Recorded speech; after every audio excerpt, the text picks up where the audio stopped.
ഈ ഒരു കാലഘട്ടം എന്ന് പറഞ്ഞാൽ നമുക്കറിയാം, പെന്തിക്കോസ്തിൻ്റെ ഐഡൻറ്റിറ്റി എന്ന് പറയുന്നത് തന്നെ നമ്മുടെ വസ്ത്രമോ നമ്മൾ പറയുന്ന ഏതെങ്കിലും പ്രത്യേക നിലയിലുള്ള സംസാര രീതികളോ ഒന്നുമല്ല. പെന്തിക്കോസ്തിൻ്റെ ഐഡൻറ്റിറ്റി എന്ന് പറയുന്നത് പരിശുദ്ധാത്മാ അഭിഷേകമാണ്. Praise the lord, praise the Lord.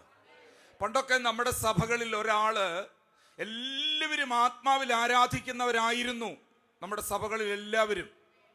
എന്നാൽ അതിൽ ചിലപ്പോൾ ഒന്നോ രണ്ടോ പേർ ആത്മശക്തിയിൽ ആരാധിക്കാനുള്ള അനുഭവം അവർക്കുണ്ടായിട്ടില്ലെങ്കിൽ ആ സഭയുടെ മുഴുവൻ പ്രാർത്ഥന എന്താ? ഇവർക്ക് ഒരാത്മശക്തി ലഭിക്കണം, ആത്മാവിനാൽ നിറയണം, ആത്മബലം പ്രാപിക്കണം. ആ സഭയുടെ മുഴുവൻ പ്രാർത്ഥനയായിരുന്നു. എന്നാൽ ഇന്ന് നിങ്ങൾ നോക്കിയാട്ടെ, പല സഭകളിലും ആരെങ്കിലും നിയന്ത്രിച്ച് നിർത്തുവാൻ കഴിയാത്ത നിലയിൽ ആരാധിക്കുന്നത് കണ്ടാൽ അതിനെ അതിശയോക്തിയോടെ കാണുന്ന ഒരു കാലത്തേക്ക് അധപ്പതിച്ച ഒരു അനുഭവത്തിലാണ് നമ്മൾ നിൽക്കുന്നത്.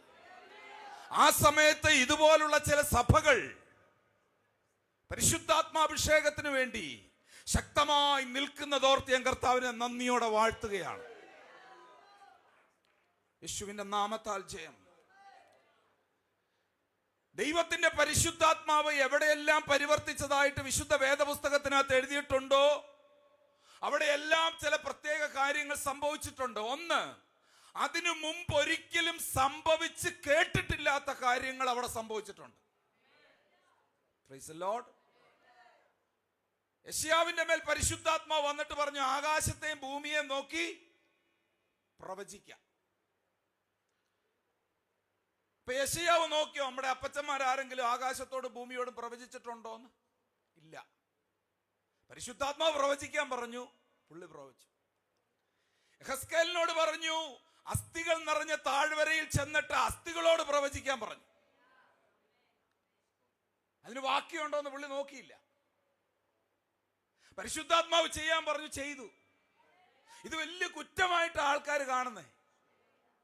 ഇവിടുത്തെ ഒരു തിയോളജിയനും ഏറ്റവും വലിയ ഡിഗ്രി എന്ന് പറയുന്ന PhD, ഡോക്ടറേറ്റ്, ചുമ്മാ തട്ടിപ്പ് ഡോക്ടറേറ്റ് അല്ല, ഒറിജിനൽ PhD പഠിച്ച് ഡോക്ടറേറ്റ് എടുക്കുന്ന ഒരു വിഷയം, ആ വിഷയത്തെക്കുറിച്ച് അതിശക്തമായ 4 or 5 ഫാക്കൽറ്റിക്ക് അംഗീകാരയോഗ്യമായ ഒരു തിസീസ് ഉണ്ടാക്കി സമർപ്പിച്ച് പ്രസന്റ് ചെയ്ത് അവർ കൊടുക്കുന്നതാണ് PhD. അങ്ങനെ കിട്ടുന്ന ഡോക്ടറേറ്റ് എന്ന് പറയും. ഏത് ഡോക്ടറേറ്റ് വാങ്ങിച്ച ആൾക്ക് പോലും പറയാൻ കഴിയാത്ത നിലയിലാണ് പരിശുദ്ധാത്മാവിന്റെ പ്രവർത്തനങ്ങൾ നടക്കുന്നത്. ഞാൻ ഈ പറയുന്ന കാര്യങ്ങൾ കഴിഞ്ഞ 33 വർഷമായിട്ട് പെന്തിക്കോസിലെ ഒരു പാസ്റ്ററായിട്ട് നിന്നോണ്ട് ഇവിടെ ഞാൻ ഈ പ്രസംഗിക്കുന്ന കാര്യങ്ങൾ ഓൺലൈനിൽ പോയിക്കൊണ്ടിരിക്കുകയാണെന്ന് അറിഞ്ഞിട്ട് തന്നെയാണ് പറയുന്നത്. എനിക്ക് വെറുതെ നിങ്ങളെ പ്രോത്സാഹിപ്പിക്കാൻ വേണ്ടി എന്തെങ്കിലും പറയേണ്ട കാര്യമില്ല. ദൈവത്തിന്റെ വചനം വളരെ കൃത്യമായിട്ട് നമ്മൾ ചിന്തിച്ചാൽ, ദൈവത്തിന്റെ പരിശുദ്ധാത്മാവ് അപ്പോസ്തല പ്രവൃത്തി 2-ാം അധ്യായത്തിൽ ഇറങ്ങി വന്നപ്പോൾ അവരെ കണ്ടവർക്ക് അവർ വീഞ്ഞു കുടിച്ചു മത്തരായി എന്ന് തോന്നി. Price the lord, praise the Lord. ദൈവമക്കളെ, നമ്മുടെ ജീവിതത്തിൽ എന്തെല്ലാം ആത്മീയ കാര്യങ്ങൾ നമുക്ക് ചെയ്യാൻ കഴിയുന്നുണ്ടെങ്കിലും ഞാനതിനൊന്നും വില കുറച്ച് കാണുന്നില്ല. അതൊക്കെ വലിയ കാര്യമാണ്. പാസ്റ്റർമാർക്ക് ഭക്ഷണം കൊടുക്കാൻ കഴിയുന്നത്, അല്ലെങ്കിൽ സഭയ്ക്ക് ഹോള് പണിയാൻ പൈസ കൊടുക്കാൻ കഴിയുന്നത്, എല്ലാം വലിയ കാര്യമാണ്. പക്ഷെ നമ്മുടെ ജീവിതത്തിൽ നമുക്ക് ഇതുകൊണ്ടെല്ലാം അനുഗ്രഹം ഉണ്ടാകണമെങ്കിൽ പരിശുദ്ധാത്മാവിൻ്റെ ശക്തമായ പ്രവാഹം നമ്മളിൽ ഉണ്ടായേ പറ്റൂ.